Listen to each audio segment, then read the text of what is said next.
ओम नमः शिवाय। मैं ज्योतिषाचार्य रुद्रप्रसन्न महापात्र भुवनेश्वर उड़ीसा से बोल रहा हूँ। आज एक बात मैं आप जो बताने जा रहा हूँ वो है पंचांग के ऊपर। आप लोग देख रहे होंगे कि सर ये पंचांग में बता रहे हैं कि आज दीपावली है, वो पंचांग में बता रहे हैं कि कल दीपावली है। सो किस पंचांग को हम फॉलो करें, कैसे हम जानें? ये जो हो रहा था हमारा ज्योतिष में भी एक ऐसा चीज था, अयनांश। किसके अयनांश को ने? सूर्य सिद्धांत अयनांश है, रमण अयनांश है, लाहरी अयनांश है। तो वो 1950 के बाद लहरी अयनांश को फिक्स कर दिया गया, जो कि कुछ लोगों को ये पसंद नहीं था, लेकिन चलिए एक तो अच्छा काम हुआ। इसी तरह पंचांग में जो इधर उधर हो रहा है उसको फिक्स करने के लिए इंडियन इंस्टीट्यूट ऑफ एस्ट्रोनॉमी, ऐसे कुछ मुझे याद नहीं आ रहा यार, इंडियन एस्ट्रोनॉमिकल इंस्टीट्यूट ऐसे कुछ गवर्नमेंट का जियो साइंस डिपार्टमेंट का है, वो एक राष्ट्रीय पंचांग निकाल रहे हैं। आपको नेट में मिल जाएगा, वेबसाइट में आप राष्ट्रीय पंचांग देखेंगे तो अगर उस राष्ट्रीय पंचांग को फॉलो करते हुए और उसको आधार लेते हुए सारा भारतवर्ष में पंचांग बनाया जाएगा तो इससे कुछ वेरिएशन नहीं आएगा। क्योंकि आप यहाँ से जो भी बोले, अमावस्या का टाइम जो है वो फिक्स, चंद्रमा सूर्य के साथ इस डिग्री में इस समय पर युक्त होगा तो वो अमावस्या हो गया। जब चंद्रमा वहां से निकल जाएगा तो उसके बाद शुक्ल पक्ष शुरू हो गया। ये एस्ट्रोनॉमिकल फेनोमेनन है। और पंचांग जो है वो एस्ट्रोनॉमिकल ट्रीटीज है, क्या बोलते हैं, शास्त्र ही बोल लीजिए, एक एस्ट्रोनॉमिकल शास्त्र है, कंप्लीटली एस्ट्रोनॉमी है। उसमें जो हम घुसा दे रहे हैं कि आप इस दिन में मत खाइए, वो मत खाइए, पंचांग में जो लिखा जा रहा है वो सब एस्ट्रोनॉमी नहीं है। लेकिन आप राष्ट्रीय पंचांग देखेंगे वहाँ पे बिल्कुल कौन सा नक्षत्र में कैसे, कहाँ पर कौन सा ग्रह कितना डिग्री में कब जाएगा वो सब लिखा हुआ है। ये एक चीज हो गया कि हम भारतवर्ष में सब जगह पंचांग जो बनाते हैं, जो उनको पंचांगकार बोल लीजिए या गणक बोल लीजिए,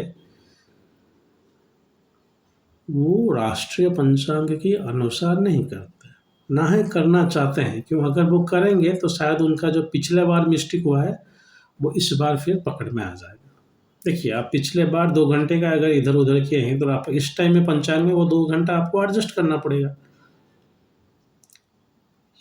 इसीलिए राष्ट्रीय पंचांग के आधार पर हर कोई भारतवर्ष में पंचांग नहीं बनाता। इसीलिए ये एक कारण हो गया कि थोड़ा पंचांग के बेसिस में तिथि का जो निर्धारण करना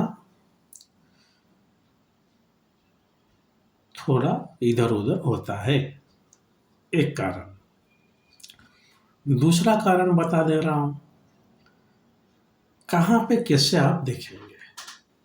भारतवर्ष में ऐसे कुछ जगह है, अगर सूर्य आज के शाम के बाद ही किसी राशि में जाते हैं तो वो आज का दिन संक्रांति नहीं मानेंगे, वो कल संक्रांति मानेंगे, क्योंकि सूर्य अस्त के बाद सूर्य उस जगह को जाता है।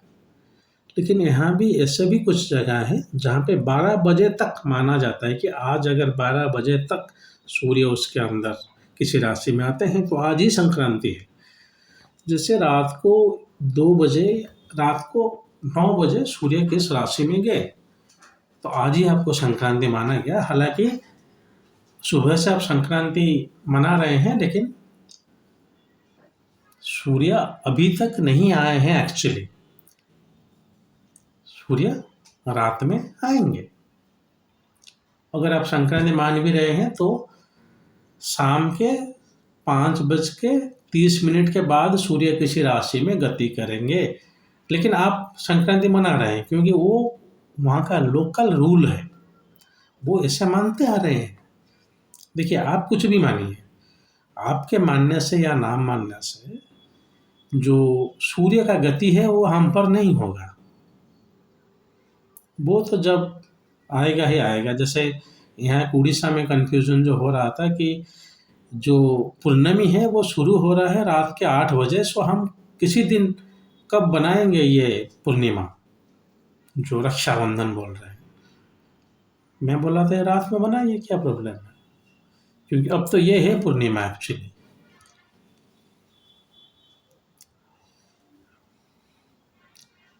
तो अगर हम एस्ट्रोनॉमिकल बनाएंगे तो मुझे पता चल रहा है कल्चरली थोड़ा इधर उधर हो जाएगा। सो ये जो कल्चर को लेकर शाम के बाद, रात के बाद, सूर्य उदय के बाद किस ग्रह कहाँ पे है, ये जो किसी किसी स्थान पर जो ये जो अंतर है,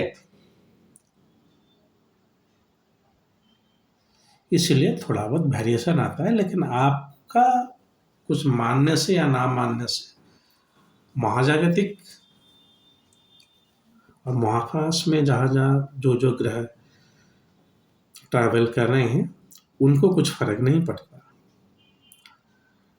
तो मुझे खेद के साथ बोलना पड़ता है, ये जो डिफरेंशिएशन पंचांग का है ये शट आउट नहीं होने वाला है, क्योंकि अगर सब पंचांग राष्ट्रीय पंचांग को देखकर मानेंगे भी तब भी लोकल वेरिएशन तो रहेगा ही। किसी जगह पे वो सूर्यास्त के बाद मानेंगे, और जब एग्जैक्टली वो घुस रहा है तब मानेंगे। घुस रहा है मतलब सूर्य घुस रहा है तुला राशि में तो तुला संक्रांति हो, तो कब मानेंगे, वो वेरिएशन भी है। अगर पंचांग सेम भी है, पकड़ लीजिए किसी सूर्यास्त के बाद भी अगर सूर्य किसी राशि में जा रहा है तो वो संक्रांति अगले दिन को मानेंगे। लेकिन अगर आपका ऐसा है कि हाँ रात के 12 बजे तक अगर किसी ग्रह किसी प्लैनेट किसी राशि में घुस रहा है तो संक्रांति हम आज मानेंगे, तो वो आज ही मानेंगे, हालांकि सूर्य उस राशि में गया नहीं है। समझ रहे हैं मेरे बात। सो दो चीज है, एक है कि हम राष्ट्रीय पंचांग को सब फॉलो नहीं करते, दूसरा चीज है कि लोकल वेरिएशन है। हाँ ये भी बता दूं, ऐसे वेरिएशन के बाद भी ऐसा नहीं होगा कि आपको कोई बोलेंगे कि हैप्पी न्यू ईयर कल है, आज नहीं है। सो जो रोमन टाइमिंग है वो सही रहता है, लेकिन हमारा इंडियन कैलकुलेशन में जो तिथि वगैरह जो बेस करता है कि सिर्फ सनराइज और सनसेट को लेके नहीं, आपका किसी ग्रह किसी नक्षत्र में होगा तो कौन सा तिथि होगा। चंद्रमा अब सूर्य से इतना डिग्री आ गया तो ये तिथि द्वितीया तृतीया चतुर्थी पंचमी आपको पता ही होगा। तो इसीलिए जो प्लानिटरी मूवमेंट्स ग्रह का चलन को देखकर हम पंचांग बनाते हैं, वहाँ में वेरिएशन रहना बहुत ही नेचुरल है। कारण तो मैं बता ही दिया। चलिए, ये जो था ये मैं अंग्रेजी और अपना उड़िया में बना चुका था। अब बहुत सारे वीडियो में हिंदी में नहीं बनाया हूँ, इसीलिए हिंदी में थोड़ा वीडियो ज़्यादा बना रहा हूँ अभी। अगर आपको अंग्रेजी समझ में आते हैं तो बेशक वो वीडियो भी देख सकते हैं।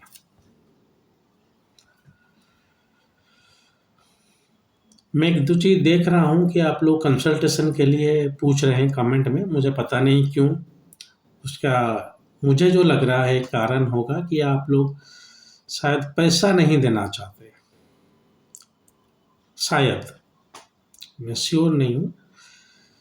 तो अगर ऐसा आपका आइडिया है तो मैं कभी भी आपको हेल्प नहीं करना चाहूँगा, क्योंकि आप अगर कुछ पैसा देंगे तो उस पैसा से